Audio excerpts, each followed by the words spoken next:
I know COLL. I learned about 150 ZBLLs. I know CLL on 2x2. I know different algorithms for one-handed and two-handed solving. I'm in the process of learning ZZCT, which involves about 72 TTLLs and about 100 TSLE algorithms.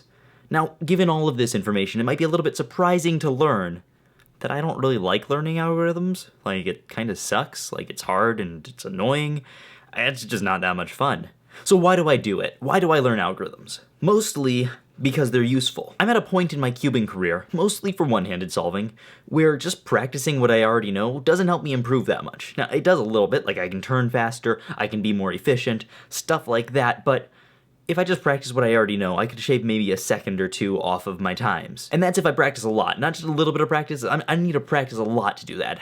How do I know that? Because I have practiced a lot, and I'm improving pretty slowly. Learning algorithms, though, is something that I know makes me a lot faster. Like, when I learned a full ZBLL set, my times on solves where I knew the ZBLL were like a good half a second faster. Even with like slow recognition and pretty slow algorithm execution, it was a significant improvement. So even though it's not nearly as much fun to learn algorithms as it is to just solve over and over again, it's so much faster at making me better that it's totally worth it for me. Of course, that's not the only reason I learn algs. I also learn them just to show that it can be done. Like, a lot of people think that learning algs is super hard. It's really not. You can learn algs very quickly with just some practice and the right techniques. And when you know a lot of algs, you know, it's kind of fun to show off. Like, you go to a competition, it's like, yeah, I know like 150 ZBLLs, not a big deal, like, you know? And then like anyone you're talking to is going to be impressed, unless they're like Jabari Nerudin or something, because if it's Jabari, he'll just be like, that's like 1/30th of what I know, or something like that, because he knows like all of the algorithms. He knows like every algorithm ever made. It's crazy. But if it's not him, they'll be like, oh, wow, you know like 150 algorithms. That's pretty cool, man. Like, wow. Wow. Whoa.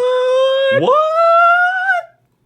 I mean, I can't speak for everyone. Those are just some of the reactions that I've gotten myself personally. It just happens. Currently, I'm learning algorithms for a different reason, though. Because I want to prove a point. Not that you can learn algorithms, but that ZZCT is a viable method. I'm getting real tired of seeing people who are like, oh yeah, ZZCT, sure, it's efficient, but there's way too many algs. No way I'm going to learn that. It's not that many algs. The algs are really easy to learn, and there's not that many of them. I could learn them in like a week if I were really trying to. Now, I'm not really trying to, but I'm still learning them pretty quickly. My plan is to use full CT, and by full CT I mean like a sort of two-look TSLE, but full TTLL at my next competition, which is in like a week, and I have like half of the algs left to learn or something. I'm pretty sure I can do it. It shouldn't be too hard. I've been learning them real quickly so far. It won't be very good since I'm going to have just learned them, but I'm going to use it, and just, you know, it'll be cool. It'll be like, what? Did he just get a last layer skip? Nope.